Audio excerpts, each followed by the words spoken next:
반갑습니다. 예, 예. 안녕하세요. 선생님은 어떻게 이 수업을 선택하셨는지요, 선생님? 예. 저 몇 년 전에 무라카미 하루키 전작 읽기 팀에서 한번 다 이제 읽어봤고요. 그러시구나. 예, 예. 예. 근데 이제 한번 정리를 해야겠다라는 생각만 해놓고 정리를 못했었어요. 정리. 예, 예. 네네. 근데 이번에 마치 어, 보니까 선생님께서 예, 예, 예. 주요 저작들 가지고 이걸 다 이렇게 총 정리를 해주시는 것 같아서 예, 예. 일본문학 그래서 전공자는 아니시고요. 저는 그냥 평범한 네. 직장인이었고요. 그러시구나. 예, 예, 지금은 은퇴를 했습니다만, 이제 아, 과거 일본에서 그렇구나. 저 지점장을 했었어요. 그래서, 예, 그러시구나. 예, 그래서 이제 일본하고 인연이 있어서, 그냥 개인적으로 그냥 이 소설 읽기 이런 거, 또 뭐 간단한 뭐 소설 번역 뭐 이런 거를 이제 취미 삼아 해오고 있는데, 네네. 네네. 근데, 그, 하루키 가지고 이거를 한번 정리를 해야지 했는데, 뭐 하다 보니까 못하고 넘어왔거든요. 근데 아주 이번에 좋은 기회 같아서 참여하고 있습니다. 더 열심히 긴장됩니다. 실력자분들이 계시고, 그래서 제가 더 긴장이 되고, 또 여기 글 쓰시는 분들이 또 여러분 계셔서 제가 더 열심히 해야 될 것 같습니다. 네, 오늘 읽을 것은 1973년의 핀볼이에요. 핀볼인데, 이 책이죠. 저는 이거 초판본을 갖고 있어요. 한국에서 나왔을 때.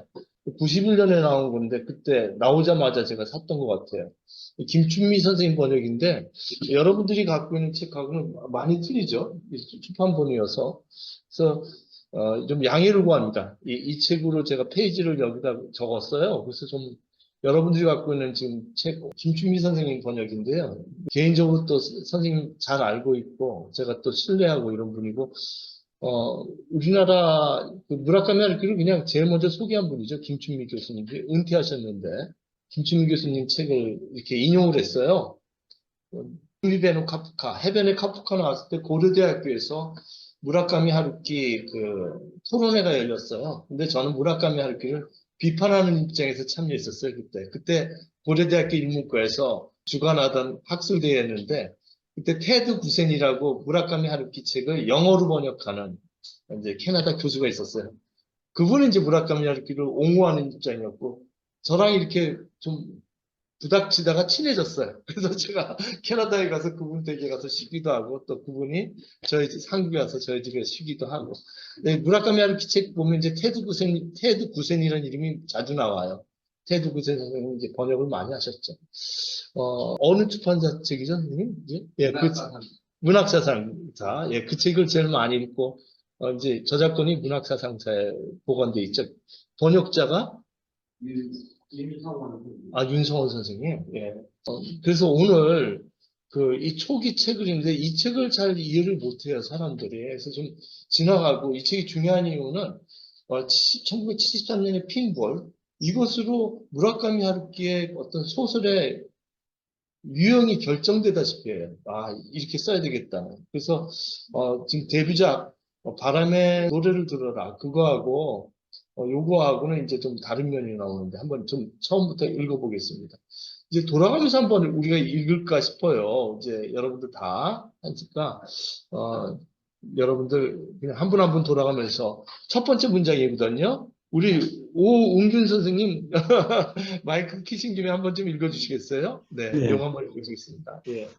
네, 1969년부터 1973년 듣기만 하는 인간. 낯선 고장 이야기 듣기를 정적으로 좋아했다. 음, 한때 10년도 전의 얘기지만 닥치는 대로 주위의 사람들을 붙들고는 태어난 고장이며 자라난 지역 얘기를 들으며 돌아다닌 적이 있다. 남의 얘기를 솔선해서 듣는다는 유형의 사람이 극단적으로 부족했던 시대였는지 누구나가 친절하게 그리고 열심히 얘기해 줬다. 전혀 모르는 사람이 어디인가에서 내 얘기를 듣고는 일부러 이야기하러 오기도 했다. 고맙습니다. 예. 남의 얘기를 이야기를 듣기만 하고, 그러니까 이 지금 소설의 전체 구조가 뭐냐면요. 소통의 문제예요. 그 배전반도 소통의 문제잖아요. 배전반이 제대로 있어야지 전화도 받고 뭐 이렇게잖아요. 배전반도 소통의 문제고, 그다음에 사무소도 번역 사무소잖아요. 그죠? 회사가. 그러니까 인간이 소통하는 것이 얼마나 중요한 것인가, 그 이야기를 이제 이 책에서 다루고 있습니다. 아, 남의 얘기를 솔선해서 듣는다는 유형의 사람이 극단적으로 부족했어요. 자기 얘기들만 막 하는 쏟아내는 시대가 저 69년부터 74년 그 전공투 시대 이후에 민주화라고 그럴까요? 일본에 그냥 어마어마하게 그냥 그 발언들이 많이 일어났고, 그 시대는 라디오의 시대였어요. TV의 시대였고, 전 세계가. 우리 한국도 이제 라디오의 시대였고요. 그 당시에. 남북한이 다 그냥 그 라디오 작전을 했던 것이죠. 새마을 운동이라든지 남쪽에서도, 북한에서는 철마 운동이라든지 서로들 라디오를 가지고 이런 거 듣기만 하는 시대에 이제 얘기들이 나오거든요. 그래서 여기에 이제 한 인간이 나가 14살의 말수적은 자폐적 소년인데, 이 아이가요, 이 바람의 노래 들으라 주인공인 나가, 이게 이어져요, 나이가. 그대로. 그러니까 이건요, 보시면 아시겠지만 그냥 속작이에요. 1편, 2편이에요. 1편을 우리가 지난번 같이 했던 바람의 노래를 들어라가 1편이고, 그것이 그대로 이어져요. 그리고 거기서 나왔던 인물들이 또 그대로 나와요. 그래서 이어서 한번 생각해 보시면 고맙겠습니다. 우리가 이제 의사소통을 한다고 하면, 여기 한번 적어볼게요. 의사소통을 한다고 하면은, 뭐, 제가 이렇게, 그 문장을 생각하고, 그다음에 언어를 가리키고 또 언어를 배우면서 느꼈던 그림은 뭐냐면, 어, 리스닝 컴프레hension, 듣기가 제일 먼저 해요. 듣는 거. 여기부터 해가지고 그 모든 언어 공부는 듣기부터 공부를 해야 돼요. 우리가 엄마부터 하니까. 그래서 듣기를 하면은 리스닝 컴프레hension 하고, 그 다음에 이제 제일 어려운 게 라이팅 어빌리티죠. 쓰기 능력. 이게 이제 맨 마지막 건데, 이게 그대로 이어지질 않아요. 그죠? 그대로 이어지지가 않고, 이제 말하는 능력이, 스피킹 어빌리티가 이제 말하는 능력이 생기고, 그 다음에 여기 이제 리딩 컴프레hension이 생겨요. 그러니까 읽어야지 돼. 그래서 이렇게 거쳐서 이렇게 글을 쓰게 돼요. 그러니까 읽지 않는데도 글을 쓰기는 좀 힘들어요. 읽어야지 글을 쓸 수 있어요. 그래서 의사소통의 제일 마지막 교육은 글쓰기고, 또 글을 제대로 써야지 말을 해요. 제가 방송에서 이제 MC 할 때도 오프닝을 갖다 2년 동안 제가 오프닝을 했는데, 50조 오프닝을 하는데, 그때마다 완전히 문장을 만들어 놓고 제가 외우는 거죠. 오프닝하고 클로징 할 때. 사실은 대부분이 그래요. 그런데 이 사이를 채우는 거, 없을까? 이 피같이, 피처럼 이렇게 흐르게 하는 거. 이게 이제 관형이구나, 단어력이에요, 이제. 단어력. 단어력이 있어야 돼요. 여러 가지 정말 이디엄이라든지 표현들. 단어력이 있어야 하고, 그 다음에 이거를 짚어주는 힘. 이게 뭐예요? 꽉! 기둥처럼 묶어주는 거. 이게 문법이에요. 문법이 있어요. 그런데 이 아이는 지금 뭐밖에 없냐면은, 이 아이는 지금 이거밖에 없어요. 듣기만 해요. 그러니까 제대로 형성이 안 된 부서진 인간이죠. 여기 이 소설에 나오는 이 나는요, 처음부터 끝까지 부서진 인간이에요. 할 게 자신일 수도 있고, 부서진 인간들이 막 등장합니다. 그래서 여러분들 같이 이제 읽어보실 텐데, 자, 왜 1973년이고 왜 쥐덫인가? 이것도 굉장히 중요해요. 쥐인간이 계속 나오거든요. 4번 나와요, 쥐인간이. 근데 일단은 1973년, 왜 73년인가? 이걸 우리가 한번 생각을 해봐야 되겠어요. 저는요, 이제, 선생님도 이제 일본에 지내다 오셨으니까, 저는 이제 96년부터 2009년까지 한 13년? 좀 넘게, 14년 있게 살았어요. 근데 그때는요, 제가 갔을 때는 일본이 이제 정말 10년 침체기를 거쳐서 내려가는 시기예요, 점점. 그래서, 제가 귀국할 때, 2009년쯤에는 중국하고 역전이 되는 시기였고, 그런데 1960년대는 어땠을까요? 해전에서 60년대, 63년, 65년 막 스포츠에서는 도쿄 올림픽, 그 다음에 도쿄 거인이 4년 연속 우승을 하고 도쿄를 중심으로 해서 막 야구팀이요. 한번 우승하면 그 지역이 경제가 굉장히 활성화되거든요. 그 다음에 만화에서는 대주한 쇼넨 아톰이 막 나오면서 막 일본이 부강한 나라가 되는 거예요. 그 다음에 이제 시바 사관이라고 시바 료타로 로마는 간다. 그래서 일본의 우익 사상을 완성시키죠. 로마 야스쿠니 진짜 들어가면 류시관 2층에 올라가자마자 로마 사진이 딱 걸려 있잖아요. 이 진취적인 로마.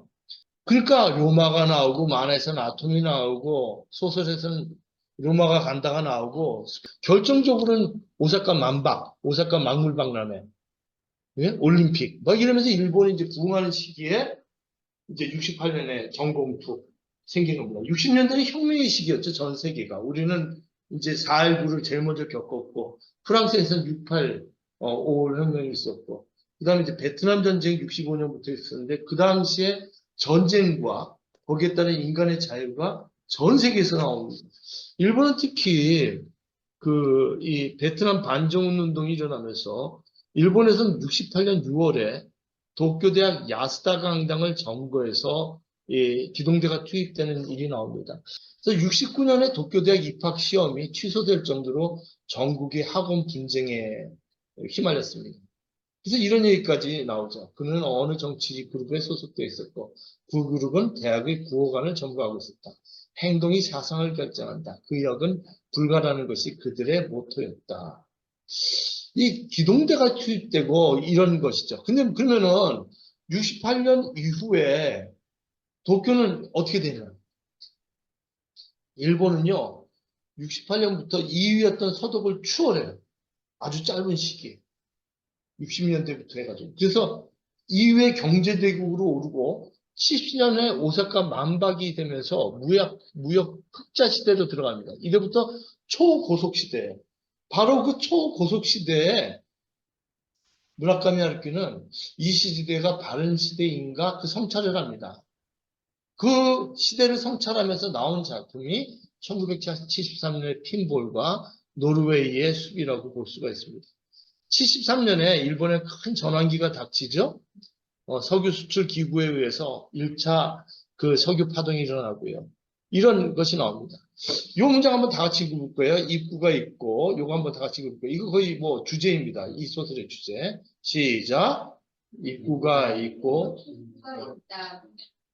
대개의 것은 그런 식으로 되어 있다. 우체통, 전기, 청소기, 동물원, 소스 그릇. 물론 그렇지 않은 것도 있다. 예를 예를 들면 들면 쥐덕. 쥐덕. 이거 뭐예요? 이건 지금 완전히 누구 세계관이에요? 출구가 없다는 거. 누구 세계죠? 이건 뭐 카프카죠. 카프카의 세계관이에요. 카프카 소설에 자주 나오는 얘기가 특히 학술원에 보내는 보고서에 나오는 이야기가 뭐예요? 자유가 아니라 출구를 달라 이거예요. 자유가 아니라 출구를 있어야 된다.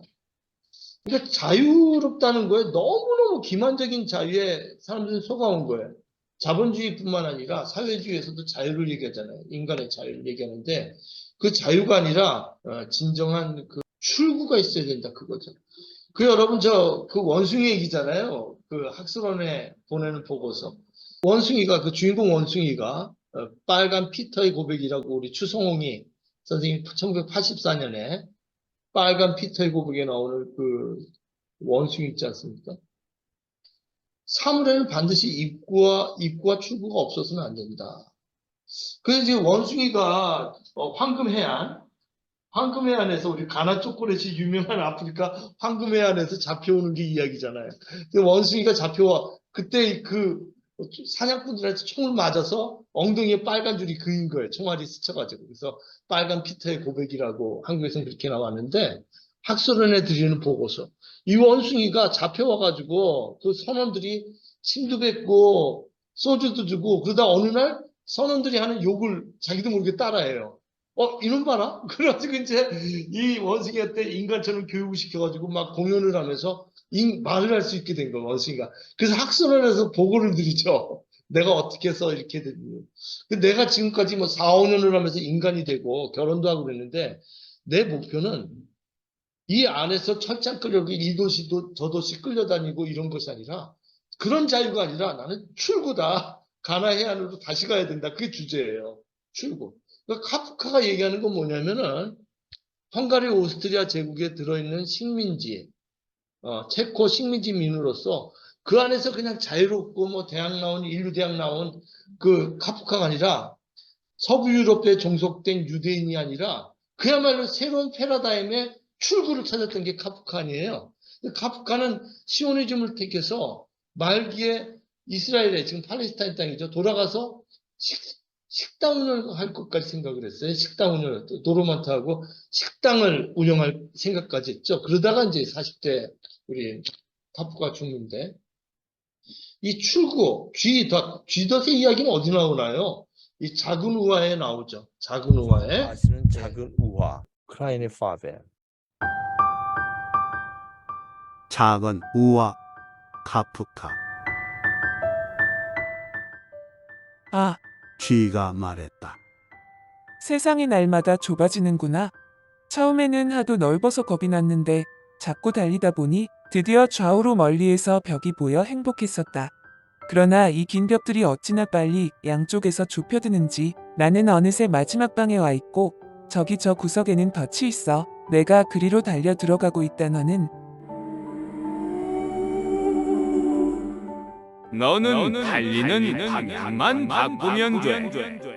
하며 고양이가 쥐를 잡아먹었다. 작은 우화입니다. 작은 우화. 예, 클라이네 파벨이요. 클라이네 파벨. 아, 하고 쥐가 말했다. 세상이 날마다 좁아지는구나. 처음만 해도 세상이 하도 넓어서 겁이 났었는데 자꾸 달리다 보니 마침내 좌우로 멀리 벽이 보여 행복했었지. 그러나 이 긴 벽들이 어찌나 빨리 마주 달려오는지 어느새 나는 마지막 방에 와 있고 저기 저 모퉁이에 내가 들어갈 덫이 놓여 있어. 넌 오직 달리는 방향만 바꾸면 되는 거야. 고양이가 쥐를 잡아먹었다. 근데 이게 작은 우화, 이 쥐들의 이야기가 우리 인간의 모습이 아니겠어요? 계속 가서 죽는 거예요. 계속 가서 의미 없이 살다가 의미 없이 죽는 거죠. 그래서 계속 달려가다가 결국은 죽는 이야기. 작은 우화 한번 우리 무범 선생님 한번 읽어주시겠어요? 아, 독일어로 네. 한번 읽어주시겠어요? 진짜요? 진짜. 우리 아이고. Kleine Babel. Franz Kafka. Ach, sagte die Maus, die Welt wird jünger mit jedem Tag. Zuerst war sie so breit, dass ich Angst hatte.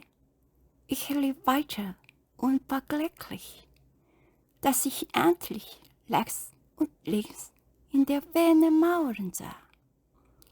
Aber diese langen Mauern eilen so schnell aufeinander zu, dass ich schon im letzten Zimmer bin. Und dort im Winkel steht die Falle, in die ich laufe. Du musst nur die Laufrichtung ändern, sagte die Katze und brauste. 이거 보시면요, 무문 선생님 고맙습니다. 무문 선생님 지금 저랑 지금 카프카 우리 대한연구소에서 카프카 강독하고 있습니다. 독일어로 있는데 무문 선생님 독일어가 전공이 돼서 제가 잠깐 부탁을 드렸습니다. 근데 이거 보세요. 여기 쥐는 어떻게 돼? 벌써 죽어 있어요. 고양이가 쥐를 잡아먹었다. 이 카츠테 프라세지 쥐를 잡아먹은 상태예요. 그러니까 지금 말하는 쥐는 죽어 있어요, 살아 있어요. 죽은 쥐가 얘기하는 거예요. 이걸 사후주체라고 해요. 그래서 후회하는 거예요, 죽은 쥐가. 하고, 자, 그때, 마우스가, 쥐가, 말하고 있는 거예요, 죽은 쥐가. 근데 우린 쥐처럼 살아요. 카프카 작품에서 쥐가 자주 나와요. 여러 작품에서. 무라카미 하루키는 쥐가 정말 많이 나오죠. 근데 그 쥐가 어떻게 됐냐면요. 세상이 막 좋아져서 취직을 했어. 대학교 졸업하고, 대학교도 인류대학 공부했어. 근데 좋아서 막 뛰어다니더니 점점 좁아져요. 달리다 보니까. 점점 좁아지고 막 행복했었다. 그때는 막 행복했어요. 글루클릭. 그냥 성공하는 길만 보이고 막 달려가요. 그래서 행복해 보여요. 와 글루클릭. 진짜 행복해 보여요. 그리고 매일 mit jeden Tag 매일매일 그렇게 살아요. 막 달려가요. 점점 좁아집니다. 그때는 굉장히 행복했는데 양쪽이 점점 좁아지면서 마지막에 더 씻는 거예요. 예? 그래서 거기 들어가서 딱 들어가니까 하면서 고양이가 확 잡아먹는 거예요. 근데 마침내는 고양이가 있다고 확 잡아먹는 거죠. 고양이의 마지막 말이 뭐냐면 너는 달리는 방향만 바꾸면 돼. 이거예요. 이거예요. 그러니까 이걸 안 한다고 사람들이 이걸 안 해요. 이걸 안 해. 그러니까 자기 삶을 고집하는 거죠. 제가 대한연에 와서 몇 번 제가 손님들 이렇게 공부하시는 분들 여기 계신 분들도 그렇고 뵈면은 방향을 바꾸는 분들이 굉장히 많더라고요. 용기 있게. 넌 오직 달리는 방향만 바꾸면 되는 거야. 이거 무서운 얘기죠. 넌 오직 달리는 방향만 바꾸면 되는 거야. You only need to change your direction, said the cat. And ate it up. 너는 do, must 하기만 하면 돼. nur 단지 뭐뭐 하기만 돼. die Lauf 달리는 Lauf Richtung 방향만 ändern 바꾸면 돼. ändern 바꾸라고 그래요. 달리는 방향만 바꾸면 되는데 방향을 바꾸지 못하는 거예요. 그러니까 이게 바로 어떤 자유가 아니라 출구를 달라는 거예요. 그래서 지금 카프카도 그렇고 무라카미 하루키에 여기서 출구가 있다. 이 말이 계속 나오거든요. 여러분 이 말에 주의하셔야 됩니다. 근데 이 쥐덫에는 쥐덫에 갇히면 출구도 입구도 없어요. 끝이에요. 그 전에 계속 출구를 찾는 거예요. 무라카미 하루키 소설의 핵심은 뭐냐면 끊임없이 계속 출구를 찾아 나가는 그런 소설이라고 볼 수 있습니다. 이것도 이제 카프카의 우리 영향을 볼 수가 있겠죠. 근데 여러분 그 다음에 두 번째 문단에 뭐가 나오냐면 그들은 마치 말라버린 우물에 돌이라도 던져놓듯이 나를 향해서 실로 여러 가지 이야기를 하고 여기 우물이라는 단어가 나오잖아요. 이거요 여러분 거의 지금 말하는 거 잘 기억하시고 무라카미 하루키 소설에 이렇게 대입해 보세요. 우물이라는 단어는 우물이 제일 많이 나오는 건 노르웨이 숲이죠. 그리고 기시단적으로 기사단장 죽이기에도 우물 같은 게 나와요. 근데 그 우물은 뭐냐면요.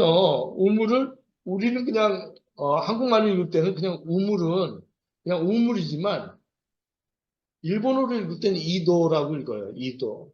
근데 이도는 뭐냐면 영어로 이드예요. 무의식이에요. 발음도 똑같아요. 그러니까 일본 사람들이 소설을 읽을 때는 우물이라는 단어가 나오면 이도, 무의식. 무슨지 알겠죠? 무의식이라는 거. 이도. 슈퍼에고가 있고 에고가 있고 이드가 있잖아요. 그러니까 이게 이도와 이어져요. 그래서 여러분들이 이제 무라카미 하루키 소설 읽을 때는 무라카미 하루키 소설의 묘미는 뭐냐면요. 굉장히 게네로지, 이렇게 모든 상징이나 이런 것들이 이어져 있어요. 이렇게 리니지. 일련으로 이어져 있고, 개과학적으로 상징이 쥐가 여기서 나오면 다를 때 쥐가 나올 때도 비슷하고 코끼리가 나올 때도 비슷하고 이것이 이어져서 이 소설을 계속 읽게 만들죠. 굉장히 재밌는 장치예요. 이번에도 양이 나오는구나. 이번에 양이 어떻게 나올까? 그러면 지난번 소설 안 읽으면 안 돼요. 또 읽고 이게 겹쳐가지고 계속 겹쳐서 이어지게 되어 있어요. 그 누가 그러죠? 우리 BTS 노래가 그래요. BTS 노래가 이어져요. 거기 나왔던 인물들이 그 다음 인물이 이어지고 이러면서 그 윙스라는 그 3집 보면은 진짜 막 이어져요. 그래서 앞에 거를 이해해야지 왜 이렇게 초록색 화면이 왜 초록색이지? 앞에 이야기가 나와 있어요. 뭐 불타오르네 뭐 이런 거 보면 또 그게 다 앞에 얘기가 이어지고 그래서 이 이도란 무의식이란 나온 단어가 나오면은 여러분 긴장하시고 편안히 그냥 무의식의 얘기인가 보다 이런 얘기 하시면 좋습니다.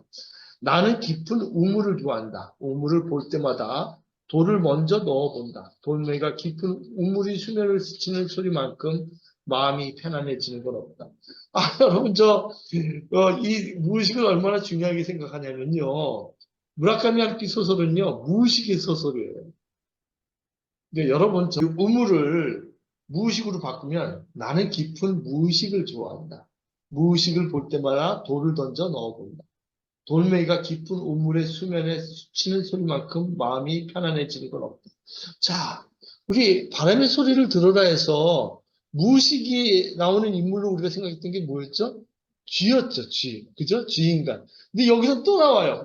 쌍둥이 자매예요. 쌍둥이 자매라는 무의식에 나오는 그런 인물들이 또 나와요. 그거는 참 재미있죠. 그래서 아주 그 무의식의 얘기가 나오는데, 자, 무라카미 하루키 소설에는요, 이름이 잘 안 나와요. 모두 그냥 여자, 사내, 남자, 뭐 이런 식으로 나오는데, 나오코라는 인물이 계속 등장해요. 나오코가.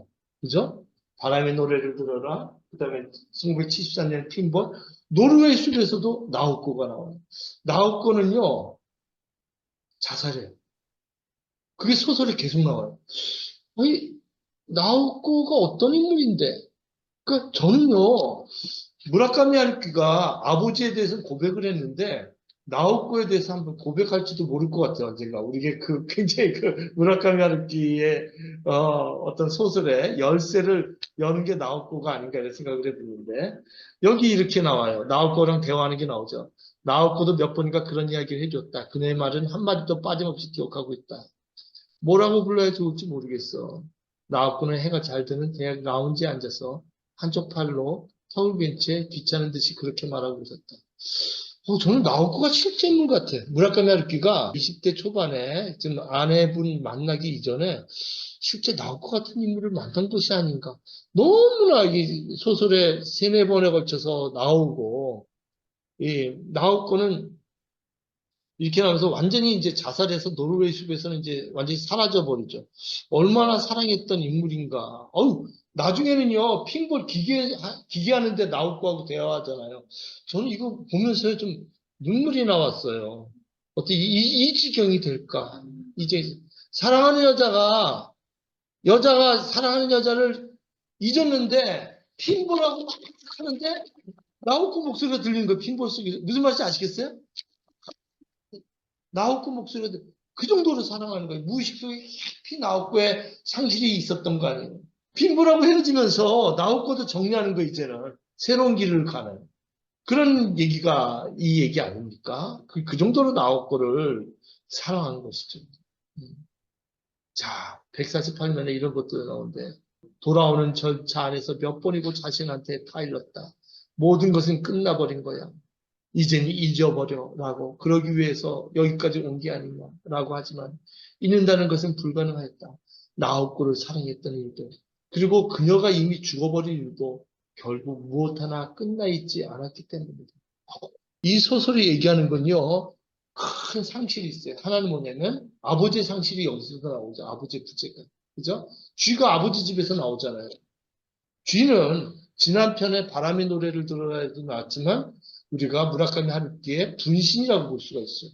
쥐가 나와서 아버지의 집을 나와가지고 이제 새롭게 무라카미 하루키라고 할 수 있겠죠. 그냥 똑같아요. 쥐의 삶이. 나와서 아버지가 준비해둔 아파트 서재 같은 아파트에 좀 머물다가 그 다음에 또 나와서 쥐가 살아가는데 쥐도 상실의 아픔을 겪죠. 사랑하던 여자, 아주 느실한 여자도 잃어버리고. 그 다음에 이제 나는 나오코를 잊어버려. 그죠? 이 쥐는 아버지를 잃어버리고 또 여자를 잃어버리고 나는 나오코를 잃어버렸는데 이 상실을 어디서 채워요? 미친놈들처럼 완전 핀볼에 미쳐버리는 거예요. 완전 핀볼에. 여러분 뭔가 영상에 미쳐버린 적 없으세요? 저는요. 미친놈처럼 테트리스라고 아세요? 아세요, 선생님? 테트리스? 85년에 나왔어요. 테트리스. 이 소련에서 만든 건가? 이렇게 꺾어서 들어가면 팡팡 깨진 거. 지금도 있던데, 테트리스가. 네. 와, 거기 미쳤는데, 어떤 상실을 잊어버리려고 우리는 새로운 그 영상에, 막 빠져가지고, 이렇게, 있는 경우도 있지 않습니까? 자, 여기서 나오는 인물들은 핀볼에 갇혀 있는 사람입니다. 쥐덫에 갇혀 있어요. 그 쥐덫에서 유일하게 위로가 되는 건 핀볼이에요, 핀볼. 그래서 이제 쥐가 등장을 합니다. 자, 여기서 보면 1969년에서 73년. 이건 서장이에요, 서장. 서론인데, 이날 나의 이야기도 하고, 이 소설은, 이게 서장의 마지막 페이지입니다. 이것은 나의 이야기이기도 하고, 동시에 쥐라고 불린 사나이 이야기다. 그러니까 이 소설의 화자는 두 명이에요. 나하고 쥐가 번갈아 가면서 대화해요. 한 장은 나가 얘기하고, 한 장은 쥐가 얘기하고. 근데 사실은 다 누구예요? 작가 자신이에요. 작가가 아니면 그냥 이름이 없는 나하고 그 나의 무의식이 왔다 갔다 하면서 얘기하는 식이에요. 그래서 우리들은 700km 떨어진 거리에 있는데 이 소설은 1973년 9월부터 시작해서 출구를 찾는 이야기예요. 만일 출구를 찾지 못한다면 이런 소설은 문장엔 의미가 없다, 이런 얘기입니다. 이 소설을 간단히 도표를 얘기하면 이거예요. 서론이 69년부터 73년까지 있고 본론이 나의 장과 쥐의 장이 이렇게 번갈아 가면서 있어요. 1장이 나의 장이고 2장은 쥐의 장이고 3장은 다시 나의 장이고 이렇게 번갈아 가면서 왔다 갔다 하면서 얘기하고 있습니다. 이런 소설들 많이 있죠. 많이 있죠. 화자가 이렇게 바뀌어가면서 도스토옙스키도 이런 기법을 많이 썼고요. 근데 바로 전에 엔토시아코 이 사회 부분에서 이거 기획문집의 최고의 기획문집입니다. 제 13장인데 이게 기획문집인데 흔히들 우리 뭐 어디 놀러 가면 인터넷 같은 정보 쓰잖아요. 뭐 기차를 타고 왔더니 박물관이 있다 뭐 이건데 이 책은요 이렇게 번갈아 가면서 나와요. 맨 처음에는 이스라엘에 도착했더니 무장한 군인들이 있다. 그리고 어디에 갔다. 예수가 기적을 일으킨 땅에 갔다. 그리고 2장에서는 예수가 등장해요. 그냥 예수가 상상 속의 예수가 안나스가 등장하고 가야바가 등장하고 이렇게 그 현장에 가면 그래서 가야바가 막 얘기를 해요. 그리고 예수한테 병 고침 가진 사람이 또 몇 장에 등장을 해요. 예수는 병도 먹고 사기꾼이다. 그리고 병 고쳐주고 얘기하지 메시아닉 시크릿이라고 신학에서 굉장히 중요한 이론인데요. 얘기하지 말라고 그러죠. 예수가 계속. 내가 병 고친 거 얘기하지 마라. 내가 메시아라는 거 얘기하지 마라. 베드로라는 사람이 주는 살아계신 뭐라 그럴까 사탄이라지 얘기하지 말라니까 욕한다 그렇게 자기 제자한테도 그런 얘기들을 이렇게 번갈아 가면서 썼어요. 예루살렘 대학에 방문했다. 거기 가니까 뭐가 있고. 그러면 그 다음 장에 가면 사해바다 근처에 있었던 세례 요한이라는 인물. 그 광야에서 소리치던. 그게 번갈아 가면서 이거랑 구조가 비슷하죠. 또 이제 보면은 하루키는 이걸 그대로 썼어요. 세계의 끝과 하드보일드 원더랜드 보면은 세계의 끝은 판타지 얘기고요. 하드보일드는 지금 현실의 얘기예요. 현실의 이야기예요. 이게 번갈아 가면서 나와요. 다음 주에 제가 이 책 이야기를 조금 하려고 다다음번에 아마 할 것 같습니다. 근데 공정이 또 우리들의 행복한 시간이 이렇게 썼죠. 정윤수라는 사형수가 이제 자기 얘기를 쓰고 문장에 문희정이라는 인물이 그러니까 이렇게 번갈아 가면서 쓰는 이 소설 방식은 소설가들에게 한 번쯤 시도해 볼 만한 이렇게 번갈아 가면서 썼는 아주 독특한 소설이죠. 그래서 여러분들이 이걸 읽을 때 이 도표를 참조하시면서 한번 읽어보시면 더 재밌습니다. 이건 쥐구나. 이건 나의 장이구나. 이렇게 읽으시면 한번 다시 읽고 싶으실 거예요.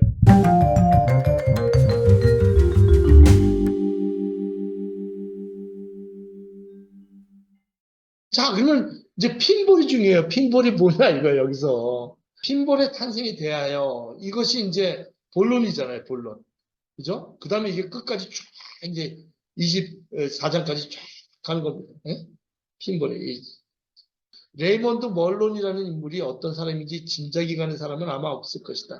예전에 그런 인물이 존재했었고, 그리고 죽었다. 이게 이제 첫 문장인데, 1장에 이제 나오면서 첫 문장인데, 레이먼드 멀론이라는 분이 어떤 인물인지, 이분이라고 그러죠? 레이먼드.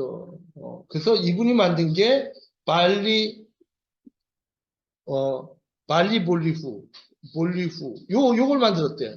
아주 초반기, 지금 빠친코 비슷한데, 그러니까 돌멩이가 떨어지면 이렇게 구슬이 떨어지면 딱딱딱딱 해가지고, 이제 어디, 마지막에 5,000점, 어디에 가면 이 구슬이 이렇게 여기 셋 중에 한 군데 안 건드리면 뚝 떨어지면 못 받는 거죠. 그죠? 그때 1,000점짜리 걸리면 1,000점을 받고 이렇게 해가지고 나중에 이걸 돈으로 환산받는 이런 게임을 만든 거죠, 이 사람이. 이게 노동자들에게는 대단한 희망을 줬대요. 굉장히 싼 가격으로 즐길 수 있으니까 이 탄광 노동자라든지 이런 사람들은 여기 아주 빠졌다는 것이죠. 그죠? 그래서 근데 이 말이 중요해요. 핀볼의 목적은 자기 표현에 있는 것이 아니라 자기 변혁에 있다. 예고의 확대에 있는 것이 아니고 축소에 있다. 분석이 있는 것이 아니고 포괄에 있다. 아, 이거 참 대단하죠? 그러니까 게임으로 바꿔도 돼요. 우리가 게임을 하는 목적은 자기 표현인, 게임을 하면서 자기 표현하는, 요즘엔 자기 표현하는 게임도 있습니다. 자기 목소리라든지, 죽은 아들이라든지 죽은 아내의 목소리를 입력하면 게임에서 그 아들이나 아내가 등장해요. 아내 목소리로. 죽기 전에 녹음해놓으면. 그래서 뭐 용하고 싸워서 이기는 거. 그 용이 캔서, 암이라든지 이름으로 해가지고 그 눈물을 흘리면서 게임을 하는 걸 제가 본 적이 있는데, 근데 그게 위로가 된대요. 그 암을 이기고 돌아오는 아이. 아빠 내가 이겼어. 뭐 이런 거 살아있을 때 다 녹음해 놓는 거죠. 그 게임이 이렇게 맞춰주는 게임도 있더라고요. 그 자기 표현하는 게임이지만 사실은 이거는 일방적인 거죠. 자기 변혁에 있는 거. 이걸 하면서 그러니까 여러분 게임한다고 바보 같은 사람도 있지만 이런 식으로 게임하면 굉장히 의미가 있는 것 같아요. 자기 변혁이 있는데. 근데 이 핀볼에서는 자기 변혁이 뭐예요? 이 등장인물 나가 핀볼을 하면서 치료를 받은 거예요. 그 당시에. 핀볼을 하면서 죽은 나옥고를 생각나. 핀볼을 하면서 아버지의 양력을 찾은 게 아니라 핀볼의 양력을 찾은 거잖아요. 핀볼을 누가 만들고. 그러니까 아버지가 싫어서 나온 인물들. 나라든지 쥐라든지. 정말 핀볼 구슬이 어디로 튈 줄 예상할 수 없는 세계.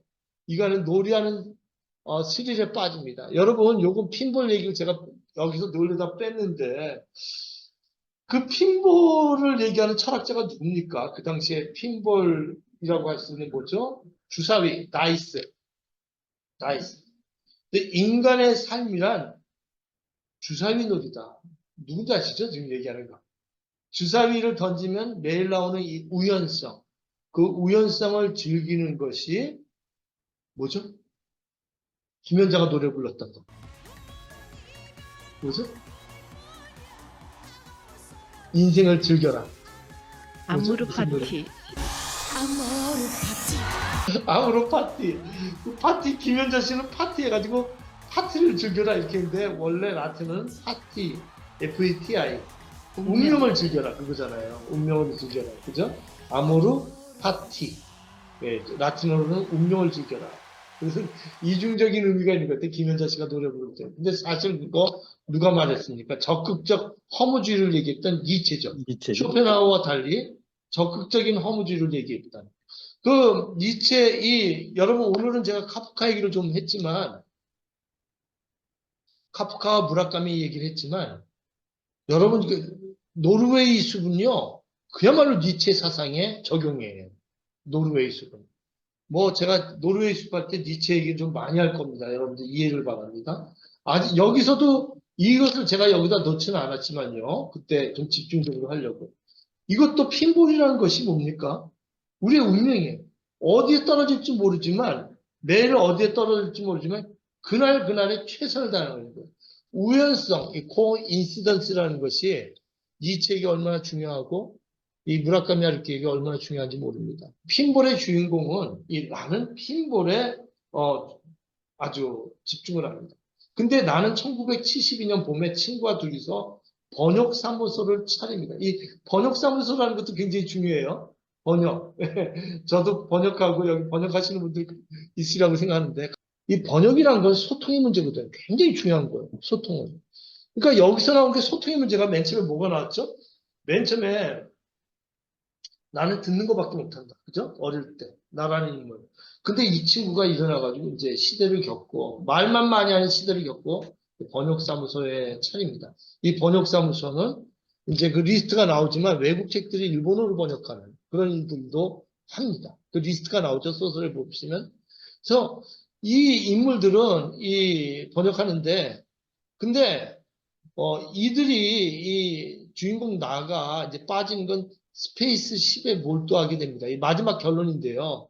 그래서 이제 스페인에 유학 간 적이 없는 스페인어 강사한테 자기가 이런 그 핀볼에 아주 지금 중독돼 있다고 얘기하면서 예전에 내가 아주 그 3년 전에 몰두했던 스페이스 쉽이라는 그걸 좀 어디 있는지 그 기계를 만나고 싶다니까 이 나한테 이제 가르쳐 주죠. 그래서 마지막에 그 스페이스 쉽이 있는 그 허름한 공장을 찾아가는 게 끝입니다. 그죠? 그 결반부는 24장, 25장은 제가 우리 이 소설 맞출 때 좀 한번 다시 같이 한번 읽어보려고 합니다, 여러분.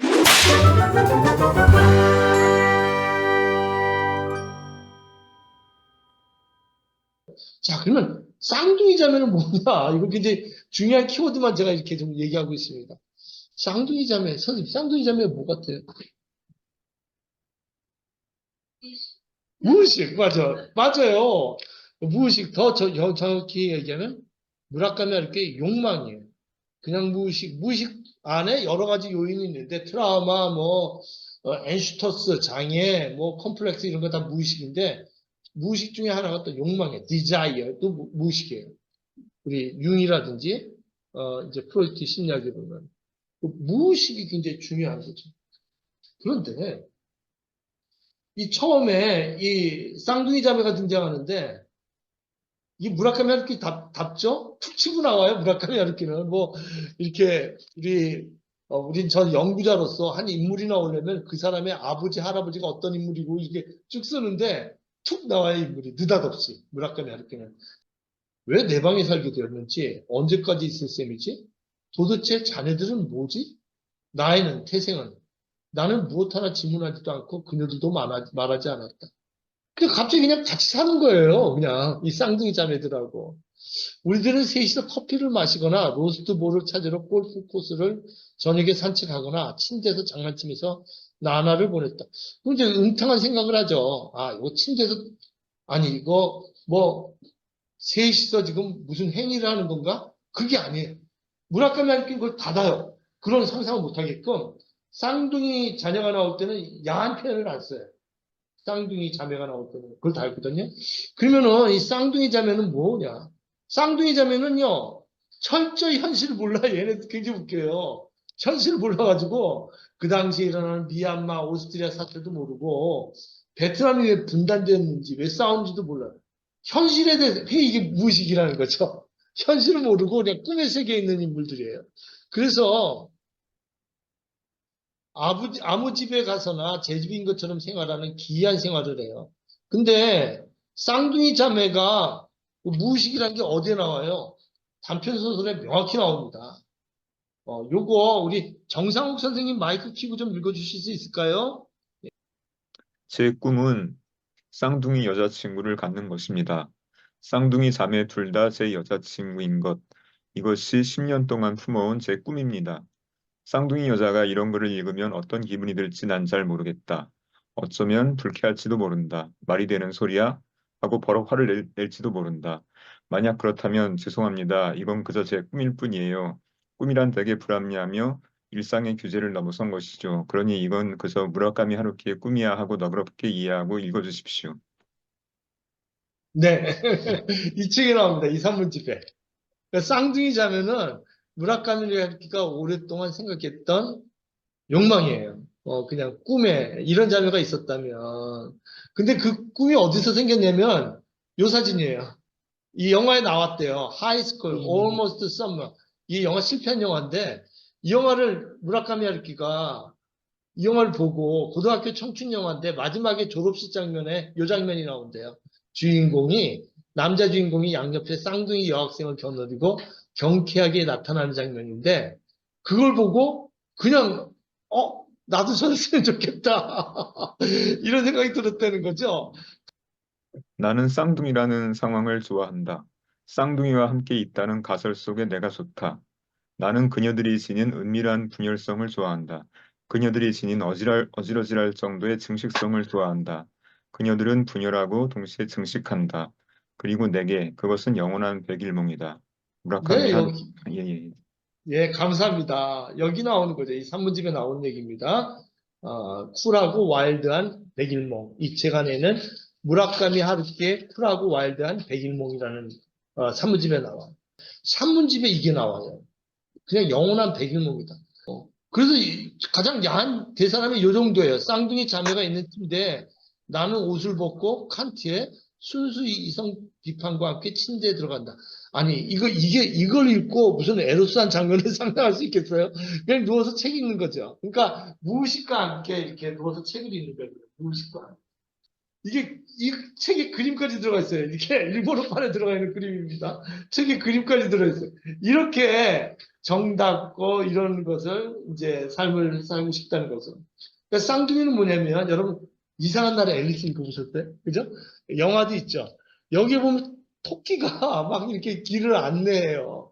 그러니까 쌍둥이가 의견도 내고, 그러니까 이건 우리 이제 그리스 소포클레스의 그리스 비극, 희극 이런 걸 보면은 코러스의 역할을 해주는 거죠. 우리 코러스라고 요즘에 뭐 화음 맞추다 이런 뜻이 있는데 사실은 그 코러스가 관객을 대신해서 말해주기도 하고 그 소포클레스 뭐 오이디푸스나 이런 안티고나 이런 거 보면 아니면 주인공의 마음을 코러스가 대신 얘기해주기도 하고 무의식의 역할을 코러스가 해줘요.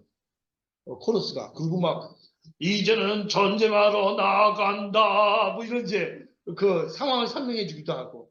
그러니까 작품의 아주 큰 무의식의 장면을 옛날 그리스 시대부터 코러스가 역할을 했던 거죠. 이 작품에서 코러스 같은 역할을 이 쌍둥이 형제가 해주지 않나. 주인공 나의 마음을 대신해 주기도 하고 안내하기도 하고 이야기를 이끌어가는 그런 아주 독특한 영향입니다. 근데 이 작법이 이 무라카미 하루키에 보면 글쓰기 작법이 딱 튀어나오거든요. 여기저기서 이 말이 나와요. 그것이 이 두 쌍둥이가 나오는 것이 1970년대에 있어서의 내 라이프 스타일이었다. 도스토옙스키가 예언했고 내가 붙였다. 이거 빨리 나오죠. 이제 확실히 나왔죠. 이게 무슨 얘기예요?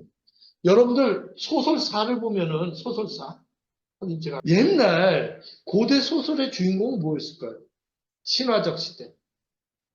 신이라든지 성경 같은 거 보면은 뭐 여호와라든지 야훼라든지 뭐 스칸디나비아 반도 우리나라라든지 뭐 단군이라든지 이런 신이 주인공이 돼요.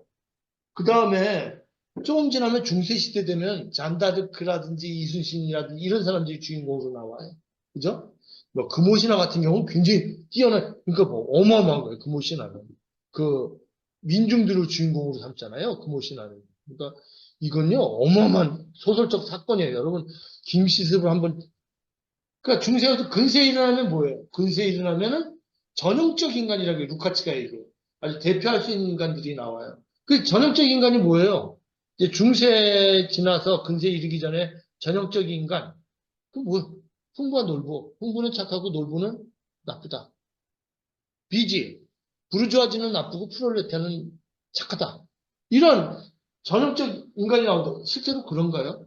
부르주아지가 다 나쁜가요? 아우, 제가 아는 비지들은요, 아주 성실한 대표님들 많아요. 새벽에 골프 가고, 힘든데도 그 골프 가서 만나고, 열심히 하고, 노동자 문제에 대해서 저랑도 얘기를 하고, 그 전형을 깨부린 사람이 누구예요? 이제, 루카츠가 얘기하는 거예요. 문제적 개인이 나오기 시작했다. 그게 이제 뭐, 도스토옙스키예요. 프로블레매틱 펄슨. 문제되는 사람들을 주인공으로 삼는 거예요. 고립계 어머니에 나오는 주인공, 아들. 네? 뭐, 빅토르 위고의 뭐죠? 꼽추 나오는 거 뭐죠? 노틀담의 꼽추. 꼽추가 막 주인공으로 나오고, 문제적 개인이 나오는 거예요. 문제적 개인들이 이제 근대서 소설에서, 뭐 장발장 이런 인물들이 나오고, 미카엘 신부 이런 문제되는 사람도 나오는 거예요. 신부님, 아이고, 그 신부님, 우리 여기 수도문을 막 열어놓으면요, 혁명가라고 거짓말하고 들어서 막 훔쳐가요. 미카엘 신부. 괜찮아. 얼마나 힘들면 문짝도 떼어가라고 그래. 괜찮아. 장발장이 들어와서 촛대 훔쳐가는 거잖아요. 그 여러분 레 미저러블 아닙니까? 제목 자체가 레 미저, 더 미저러블, 더 리치 부자 사람, 더 푸어 그러면 가난한 사람들. 그 아주 그 부자가 빅토르 위고가 그 가난한 사람들 얘기를 갖다 막 쓴 게 미저 그 장발장이라고 이야기 뭐 동화 같은 거 쓰면 안 돼요. 그건 한 사람의 개인 성공담이 아니라 빅토르 위고가 쓰고 싶었던 건 그 혁명 뒤에 100년 동안 얼마나 많은 그 미저러블한 사람들이 투쟁했는가. 한 150회까지 그 민음사본 보면 장발장이라는 이름 조차 안 나와요. 장발장에는. 큰 많은 사람들이 등장을 하죠. 자, 그 다음에 나온 사람이 뭐예요? 이제는 문제적 개인이 아니라 뭘 다루기 시작해요? 무의식을 다루기 시작해요. 무의식을. 그 대표적인 인물이 누구예요? 도스토옙스키예요. 도스토옙스키 소설은 바흐tin 얘기했지만 무의식을 얘기하는 소설. 여러분 그 악령이라든지 까라마조프의 형제들 읽어보세요. 대사가 얼마나 길어요. 읽어보니까 2시간 대화한 것 같아요. 한 명이 얘기하는데 15페이지 막 이렇게 나가. 이반이 얘기하는. 형한테, 알료샤한테 내 말 이해하냐? 왜? 예, 형님 알겠습니다. 그만한 다음에 또 한 15페이지 대화를 해. 실제 그렇게 대화를 했겠어요? 그게 아니죠. 이반에 무의식을 갖다 쓴 거예요. 무의식을 써요. 죄와 벌 이런 데 보면 무의식이 그냥 나와요. 그래서 이 도스토옙스키가 예언했던 무의식을 내가 굳혔다. 이건 뭐예요? 나는 소설에서 무의식을 그냥 쓰겠다 이 얘기예요. 그러니까 제가 봐서는 이건 소설사적 혁명이고 이거를 그 당시 아쿠다가와 상심사원들은 일본 사람들 이해를 못했던 거예요. 이것도 심사에 올라갔는데 이해를 못했던 거예요. 이게 뭐야? 쌍둥이 자매가 뭐야? 쥐가 뭐야? 이해를 못했던 거예요. 그러니까 이게 2000년대까지 가서 우리나라 평론가 중에 유명한 그 무라카미 하루키를 쓰레기로 했던 사람. 이거 뭐야? 이게 이해를 못하는 거예요. 무의식이 소설에 그냥 등장해버리는 거예요. 무의식을. 이걸 이해를 못해요. 그러니까 소설을 보면 도스토옙스키가 예언했고 내가 굳혔다. 이건 무라카미 하루키의 고백이에요. 한 작가가 이런 말을 할 수 있다는 거예요. 30대의 작가가. 얼마나 독서를 많이 했으면 세계 문학사의 흐름을 알고 나는 이제 이렇게 쓰겠다. 이걸 얘기할 수 있는 게 이거 쉽지 않죠. 이 무라카미 하루키는 30대에 내가 소설을 어떻게 쓰겠다고 굳혔다 이렇게 쓴다고. 내가 굳혔다. 이건 뭐냐면 무의식으로 소설을 쓰겠다. 이거는요 대단한 거죠. 자, 그래서 여기서 나오는 쌍둥이 자매는 그 무의식의 주인공들입니다. 여기 나와서 이 사람들은 그야말로 나가 선택할 수 있는 그런 그 대체 욕망을 이 사람들하고 같이 다루는 거죠.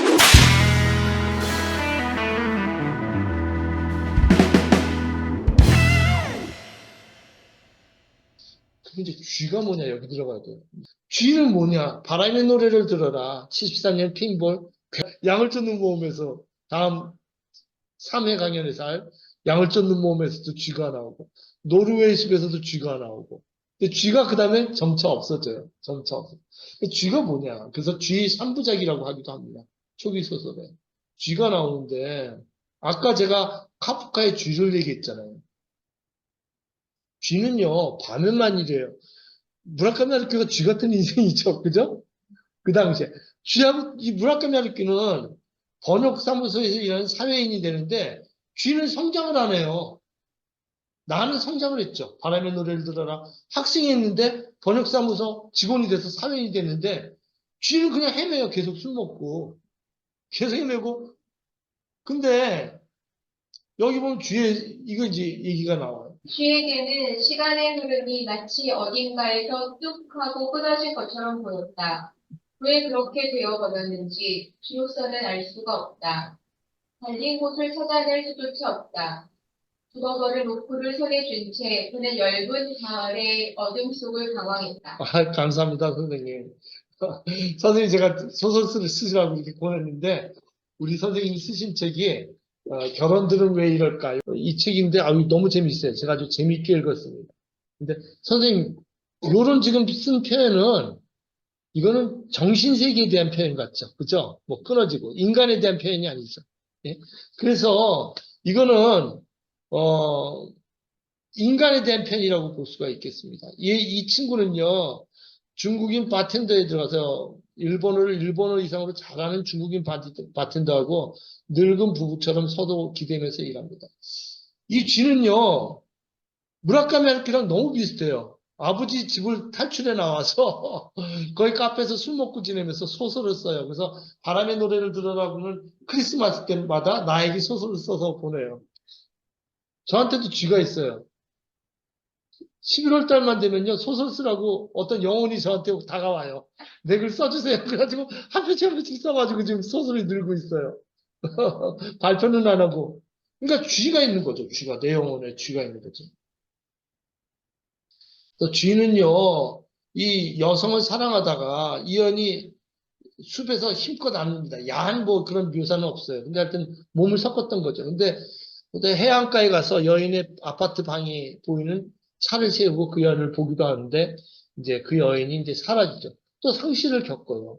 이 쥐는요, 같이 핀볼에 이제 그 중독되기도 하는데 마지막에 이제 나는 복가술사처럼 이제 핀볼 기계와 대화하는 장면이 나오죠. 마지막에 쥐는 우울한 과거와 청산할 방법을 찾습니다. 제이스바에서 제이와 대화하다가 쥐는 상당히 생각했다면 결론을 말하는데 이거 주제예요. 하지만 역시 나는 가겠어. 똑같아서 괜찮아. 바람이 분다라는 애니메이션 있죠. 미야자키 하야오. 폴 발레리가 얘기했던 바람이 분다 그래도 산다. 그 주제예요. 지금 이것도. 네? 바람이 분다 그래도 나는 산다. 미야자키 하야오 감독의 영화 있죠. 소설이죠.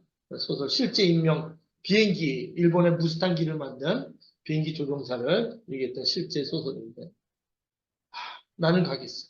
이 주제가 무라카미 하루키의 소설 전체를 꿰뚫는 주제예요. 나는 가겠어. 나는 살아가겠어. 쥐는 이게 결론이죠. 쥐는 자신을 알지 못하는 다른 도시로 탈출하는 길을 선택한다. 이거 누구예요? 무라카미 하루키잖아요. 이 소설 쓰고 그리스로 가요. 무라카미 하루키는 이제 아니 내 소설을 이해도 못하는 나라. 아쿠다가 화상을 2번씩이나 올라가는데 이해도 못해. 게다가 태엽 감는 새를 썼더니 우익들이 난리가 났어. 중국 전투 이야기가 나온다고.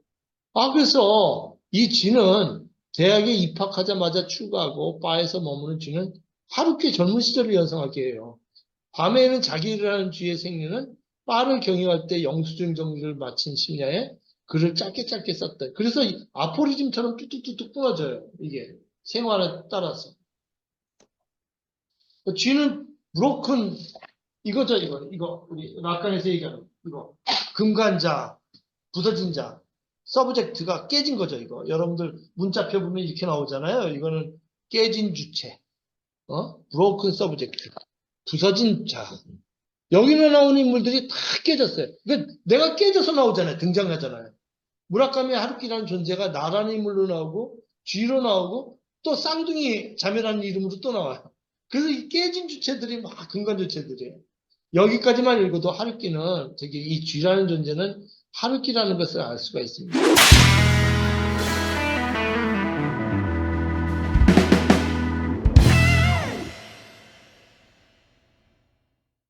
자, 근데 여러분들이 이 소설 읽으면 배전반 질문 많이 하거든요. 갑자기 느닷없이 배전반 얘기가 나와요. 전화국에서 왔습니다. 배전반을 바꿔야 하겠습니다. 똑똑똑 두드리면서 일요일날 쉬고 있는데, 배전반 고쳐야 된다고 전화국에서 왔다는 거예요. 그래서 그 사람이 아파트 문을 열었더니 침대 안에 나가 쌍둥이 자매랑 들어가 있는 거, 목만 싹 빼고, 잘못 들어왔나? 이런 거죠. 근데 배전반은 뭐냐면, 이런 거죠. 지금 이 사진에 나오는, 이게 배전이에요.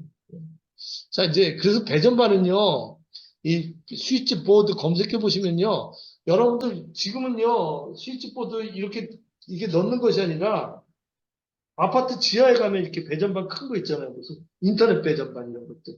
그런 것도 얘기하는데, 여기서는 지금 거의 아파트 배전반이라기보다 우리가 얘기한 두꺼비 집 같은 거 얘기하는 것 같아요. 집 안에 있으니까, 배전반이. 근데 이게 왜 나왔을까? 중요한 상징입니다. 중요한 장치인데, 이거 건너뛰면 안 됩니다. 이게, 여기가 나오잖아요. 이런 대사가 나와요.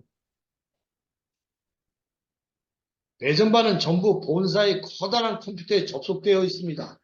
그런데 덱만 남과 다른 신호를 보낸다면 곤란해질 수밖에 없습니다. 아시겠습니까?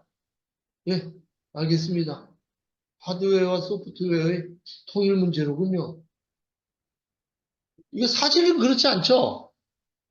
제가 다른 신호를 보낼 수도 있죠. 그죠? 다른 얘기를 하죠. 전화라면은요. 상상 속의 얘기예요.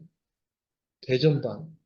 뭔가 통제된 사회. 이 얘기만 해야 되는 어떤 그 일큐파스에 나오는 파시즘적인 세계. 어떤 히든가스 세계. 그것만 해야 되는데 이 사람은 다른 얘기를 하고 싶은 거예요. 아버지의 질서? 이런 거 탈출하고 싶은 거예요. 또 나와요. 모두들 배전반을 무척 귀찮아한답니다. 평소에는 쓰지 않고 부피가 크니까요. 꼭 보물찾기 같습니다. 모두들 상상도 할 수 없는 곳에 배전반은 쳐넣으니까요. 불쌍하게도 말입니다. 그러면서 방에는 엄청나게 큰 피아노를 들여놓고 인형 케이스로 장식해 놓거나 한답니다. 굉장히 우습죠. 배전반은 의사소통의 문제가 계속 나온다고 그랬잖아요. 나라는 인물이 듣기밖에 못하고, 그리고 또 그다음에 번역회사 얘기가 나오고, 그죠? 배전반이 또 나와요. 이 사회의 배전반이 잘못됐다는 거예요. 그죠? 소통의 구조가 안 돼. 이것을 사람들 우습게 보고 보이지 않는데 그냥 막 넣는데 굉장히 중요한 거죠. 저도 예전에 뭐 집안했더니 휴지가 나갔어요. 그래서 근데 뭐 찾아가지고 이렇게 연결시켰더니 금방 집이 또 환해지고. 이 배전반이, 이게 사회에 내재되어 있는 이 소통의 문제 아니에요? 소통의. 배전반이 제대로 돼야지 소통을 할 수 있습니다. 여기 보면은 이 배전반을 선보러 왔다가 이 사람들이 이렇게 이 대들 쪽이죠. 대면 아주 좀 비교가 되죠. 배전반끼리는 소통이 안 되는데 이 주인공은 쌍둥이 애들하고 이렇게 이불 속에 같이 있어요. 그래서 좀 성적인 문제를 상상할 수 있도록 이렇게 얘기를 해요. 나는 20년, 21년간 여러 집을 돌아왔지만 이런 건 처음인데요. 뭐가 말입니까? 쌍둥이 여자하고 자는 사람, 이거 처음 봐요. 근데 당신도 힘드시겠어요? 그렇지 않아요. 나는 두 번째 커피를 마시면서 말했다. 정말입니까? 정말이에요. 이 일은 굉장해요. 208이 말해요. 완전히 짐승이에요. 209가 말했다. 제가 질렸습니다. 이걸 뭐 성적인 상상도 할 수 있을지 모르지만 하여튼 몸이든 뭔가 이렇게 쌍둥이 자매하고 소통은 되는데 대비가 되잖아요. 뭐냐면 곧바로 배전반 얘기가 나오면서 죽음이 얘기가 나와요. 배전반이 죽어간다는 거예요. 그러면서 이런 비유가 나와요. 내 얼굴도 내 마음도 누구에게나 의미 없는 시체에 지나지 않았다. 내 마음과 누군가의 마음이 스쳐 지나간다. 안녕하고 나는 말한다. 안녕하고 저쪽에서 대답한다. 그것뿐이다. 아무도 손을 들지 않는다. 아무도 두 번 다시 돌아보지 않는다. 그들의 눈은 아무것도 보고 있지 않다. 그리고 나의 눈도 나는 텅 비어버린 것 같은 느낌이 들었다. 이미 누구에게도 아무것도 줄 수 없는 건지도 모른다. 내 마음도 누구에게나 시체에 지나지 않는다. 이거요, 이 현대사회 이거 아닙니까? 시체에 지나지 않는다. 아주 이 특유의 허무주의가 나오죠. 근데요, 쌍둥이 자매는요, 배전반 얘기하면서 자꾸 죽어간다고 얘기해요, 배전반이. 죽어가고 있어요. 배전반이 너무 많은 것을 빨아먹는 게 틀림없어요. 벙크가 난 거야. 이 죽음하고 배전반 얘기하는데 이 사회에 배전반이 죽어가고 그 다음에 내 머릿속에 배전반이 죽어오는 거예요. 그러니까 어떻게 돼? 배전반을 바꿔줘야 돼요. 수리하거나. 근데 여기서는 배전반을 교체하는 것이 아니라 장례하재요. 11장에 나오죠. 장례식을 해요. 배전반을. 이런 대사가 나오죠. 철학의 의무는 나는 칸트를 인용했다. 오해에서 생긴 환상을 제거하는 데 있다. 배전반이요.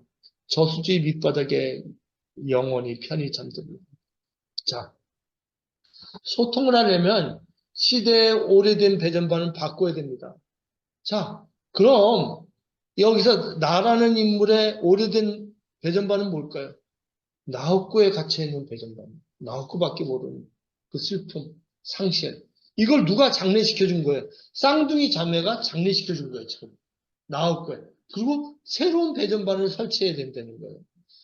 시대의 배전반도 바꿔야 되겠지만 내가 갖고 있는 어떤 잘못된 그 픽스드 아이디어, 고정된 관념, 이런 배전반도 없애야 되겠죠.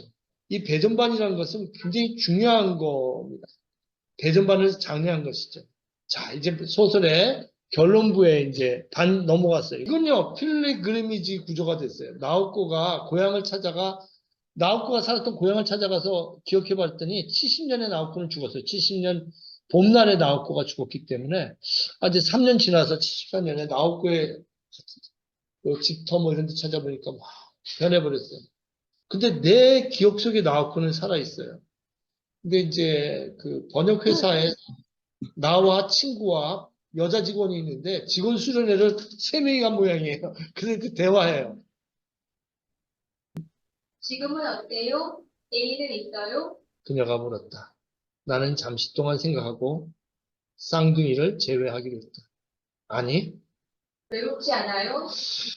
이제 익숙해졌어. 나도 훈련을 통해서 익숙해졌어. 어떤 훈련이요? 나는 담배에 불을 붙여 그녀의 머리에서 50cm쯤 위에 연기를 내뿜었다. 나는 이상한 별자리에서 태어났어. 그래서 내가 원하는 건 무엇이든지 반드시 손에 넣었어. 하지만 뭔가를 손에 넣을 때마다 다른 뭔가를 짓밟아 왔지. 무슨 말인지 알겠어? 누구군요? 아무도 믿지 않지만 사실이야. 3년 전쯤 그걸 깨달았어. 그래서 이제는 아무것도 원하지 말아야겠다고 생각하고 있어. 그녀는 고개를 저었다. 그래서 평생 그렇게 살아갈 생각이에요? 아마도 그럴 것 같아.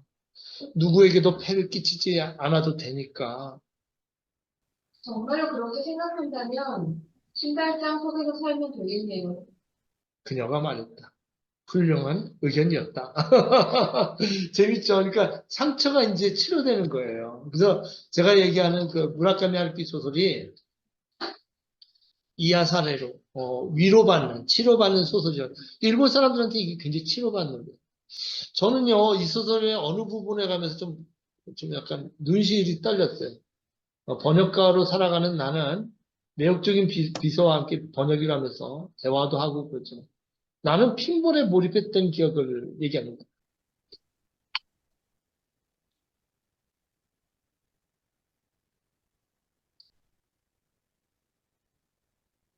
내가 정말로 핀볼의 기술 세계에 몰입하게 된 것은 1970년 겨울의 일이다. 한 반년 정도 나는 어두운 구멍 안에서 지낸 것 같은 기분이 든다. 들판 한가운데 내 몸에 호흡 맞은 구멍을 파서 거기에 쏙 몸을 묻고 모든 소리에 귀를 막았다. 그 무엇 하나 내 관심을 끌지 못했다. 감사합니다. 70년 겨울이라고 그랬죠? 나우코가 죽은 게 언제죠? 70년 봄이에요. 그죠? 70년 봄에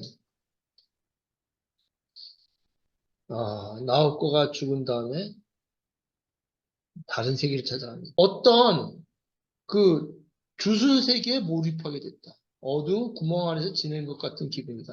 어두운 구멍 안에서 지낸 것 같다. 그래서 이제 겨울에 새로운 대체를 찾은 거예요. 그 여자 대신 핀볼하고 사랑을 하는 거예요. 새로운 대체로 여자를 사랑했던 여자가 없어지자 핀볼하고 사랑하는 이야기가 되는 거죠. 근데 그녀는 근사했다. 그녀는 근사했다. 쓰리 플립버그의 스페이스십. 나만이 그녀를 이해했고 그녀만이 나를 이해했다. 내가 플레이 버튼을 누를 때마다 그녀는 기분 좋은 소리를 내면서 그래서 핀볼이 살아있는 여성처럼 막 말을 거는 거예요. 핀볼하고 대화를 하는 거예요. 제가 이 장면이구나. 제가 눈시울이 뜨거웠다는 장면이. 핀볼을 하는데 그녀하고 대화를 하는 거예요.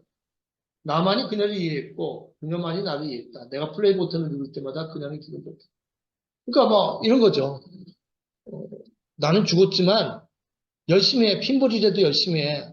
죽지 말고 당신 힘내. 이런 게 이제 핀볼 할 때 들려오는 거죠. 당신 탓이 아니야. 내가 죽은 게 당신 탓이 아니라고. 몇 번이고 고개를 쥐었다. 야, 이거 제정신으로 핀볼할 수 있겠어요? 뭐 울지 않겠어요? 하면서? 핀볼을 하는데 막 이런 소리가 들려오면 좋을 것 같아요, 저는. 선생님 어떠실 것 같아요? 그 여자가 나왔던 스페이스십 핀볼을 그리워합니다. 이게 어디 갔나 막 찾으러 다녀요. 그래서 이제 스페인에 가본 적이 없는 스페인어 강사 선생님한테 정보를 들어요. 어느 공장에 있다고. 그러니까 극히 호의적으로. 비호의적으로 생각한다면 그것은 코끼리 무전처럼 보이기도 했다. 그리고 다리를 구부린 코끼리 백골 대신에 눈에 띄는 한 핀볼 기계가 콘크리트 바닥에 쭉 늘어서 있었다.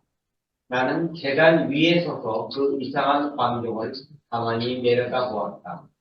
손이 무의식 중에 입가를 더듬고 그리고 다시 주머니에 들어갔다.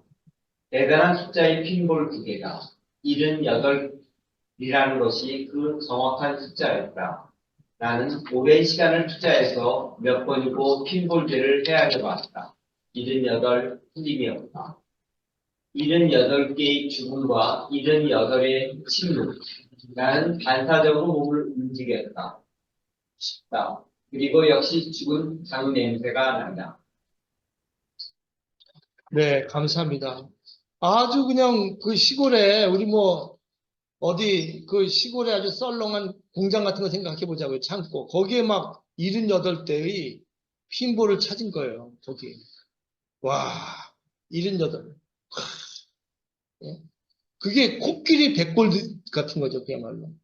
이거 뭐예요? 나의 모든 그 가장 슬펐을 때 나의 모든 아픔이 핀볼에 들어가 있는 거예요. 이 사람한테.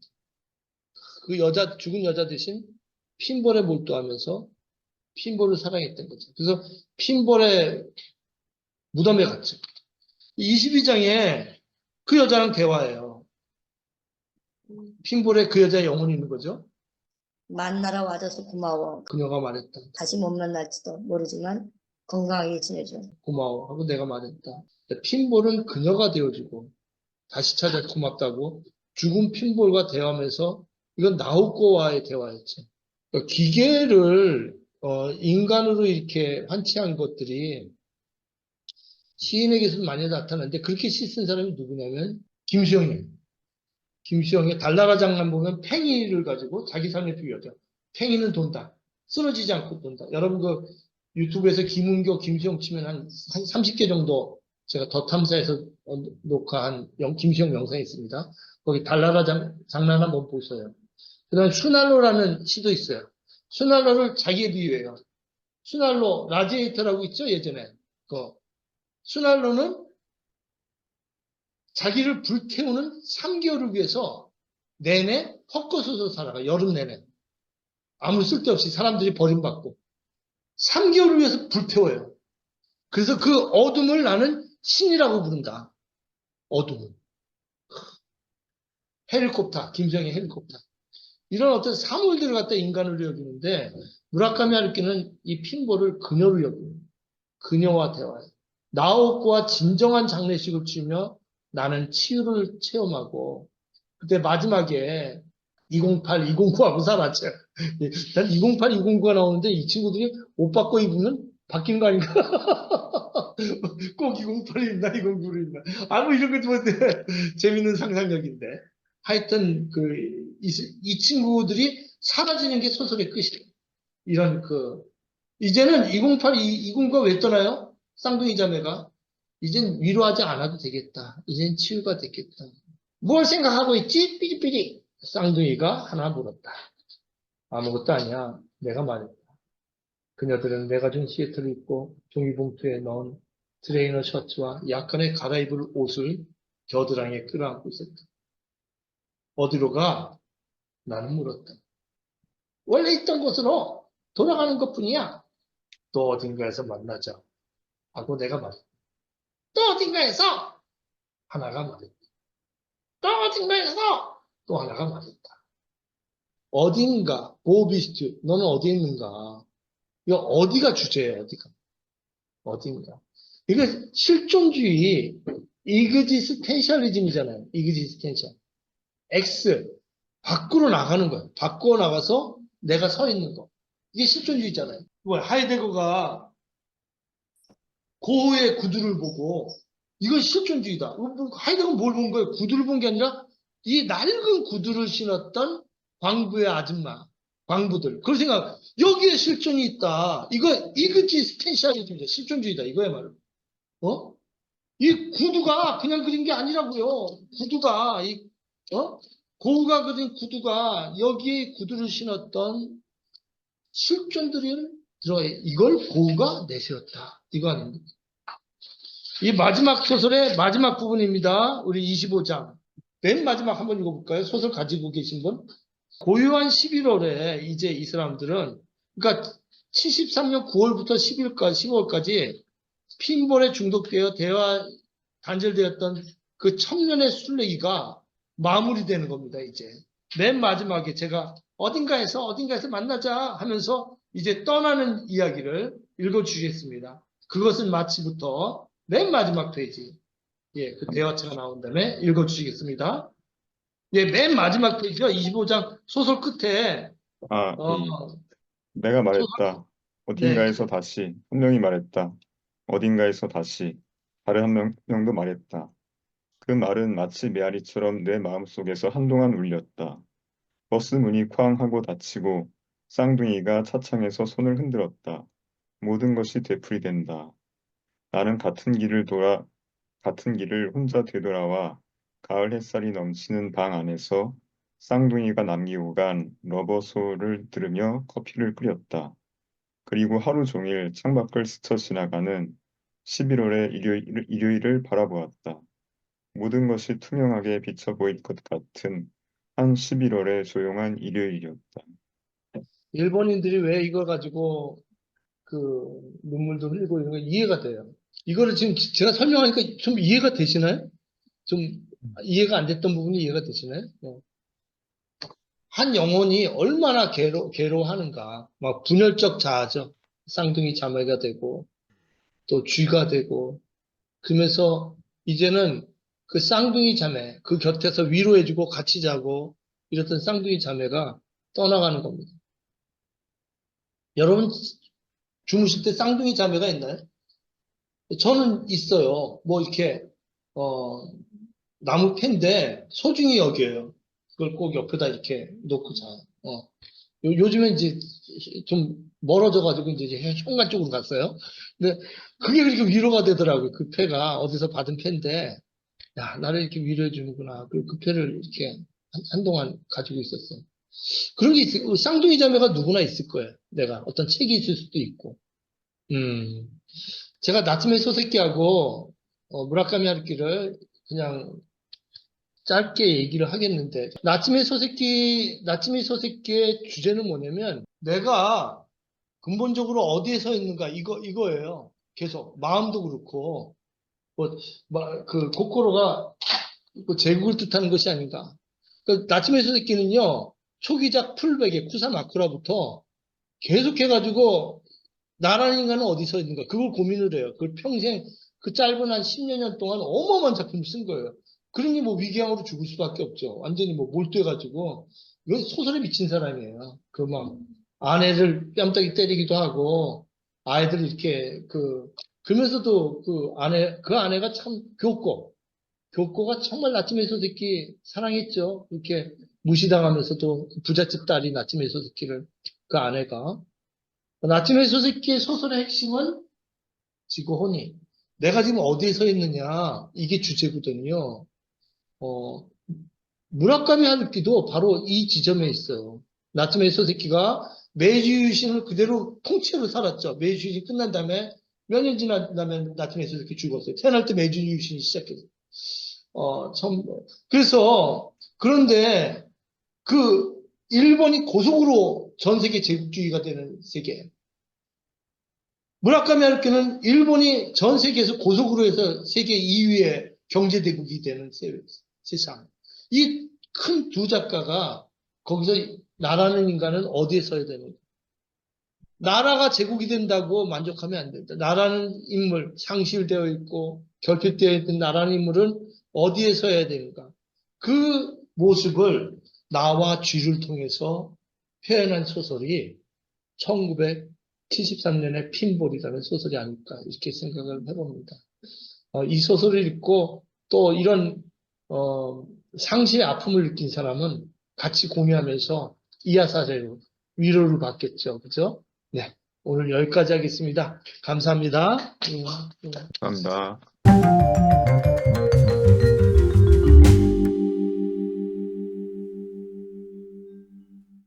예, 여기까지 했는데 우리 한 5분 정도 몇 분 얘기를 좀 들어보려고 합니다. 오영규 선생님 잘 기억을 안 나시겠지만 그래도 여러 번 읽어보셨을 텐데 어떠셨는지 좀 모시고 싶습니다. 예. 예.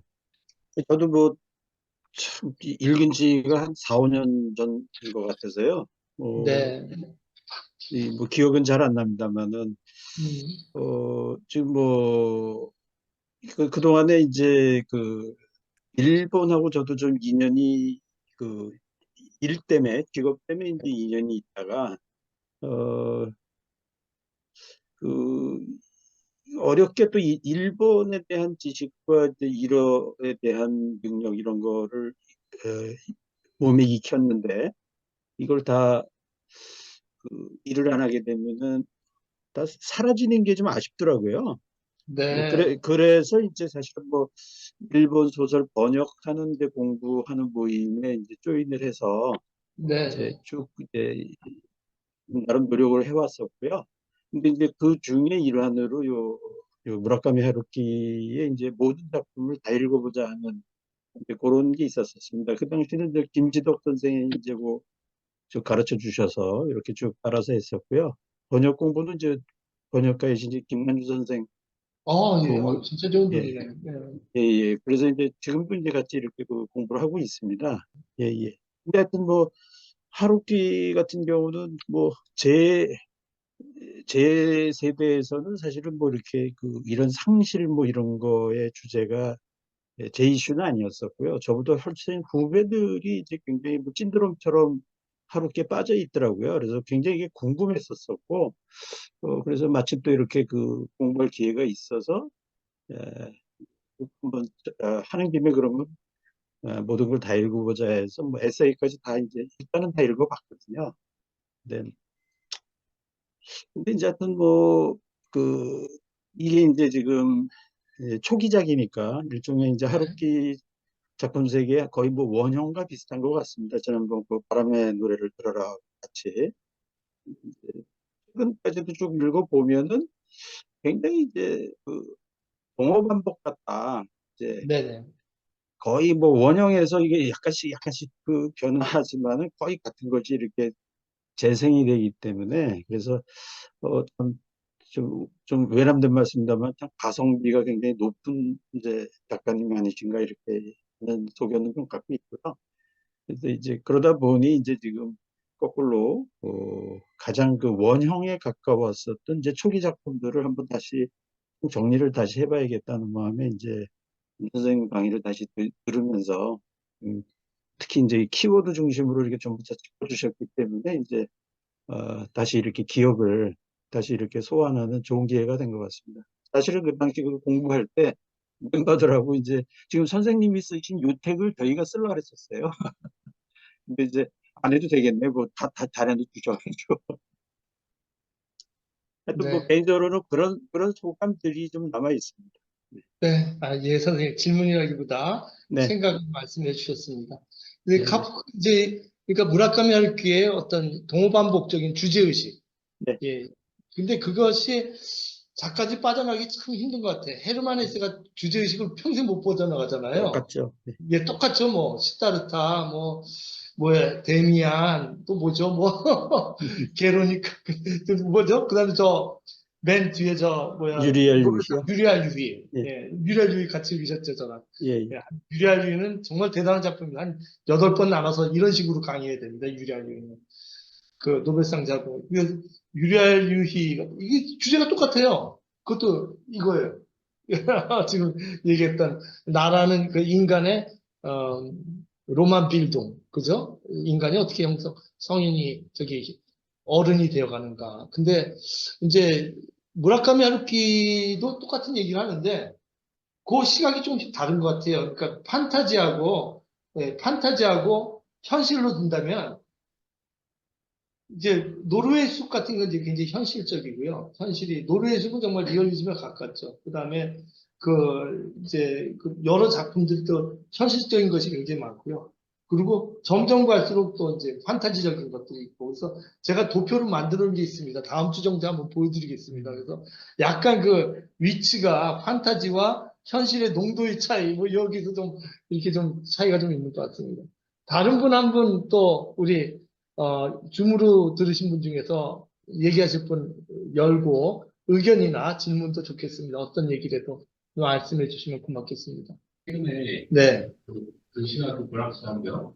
네. 최근에 나온 책, 그 전에 있는 다른 책은 이제 거의 읽어본 게 없어서 서부터에서 이제 앞에 처음에 지었던 소설부터 조금씩 읽어나가니까 네. 1974년 행복이 어떤 유형 같은 것들이 보이는 것 같아서 그리고 평생 통해서 이렇게 여러 가지 주제적으로 반복되는 소재 네. 이런 것들이 보이는 것 같아서 지금 도시와 그 최근에 나온 책 보니까 30대 맞아요. 완성하고 지금 70대 다시 완성하고 계속 마음이 듭니다. 그래서 저는 이제 뭐랄까 계속 반복적인 주제를 갖고 있는 그런 형식이 최근에 장욱진 선생의 그림에도 계속 반복되는 소재 같은 것들을 보면서 화가의 평생 반복되는 주제하고 이런 것들이 이제 심리적인 어떤 비슷한 점이 있지 않을까 해서 흥미로웠던 경험이 있습니다. 예, 맞습니다. 작가가 자기의 어떤 일관성을 벗어나는 게 참 힘든 것 같아요. 주제, 황석영 그러면 민중이라는 주제에서 못 벗어나고 거기에 이제 본인들이 또 가잖아요. 그게 참 어려운 것 같습니다. 예. 그리고 여러분들 의견 주셔서 감사하고요. 또 무원 선생님 생각하신 거 있으면 카톡방에 써주세요. 예. 예. 다른 선생님들도 카톡방에 대화 나누겠습니다. 예, 오늘은 여기까지 하고 다음 시간에 뵙겠습니다.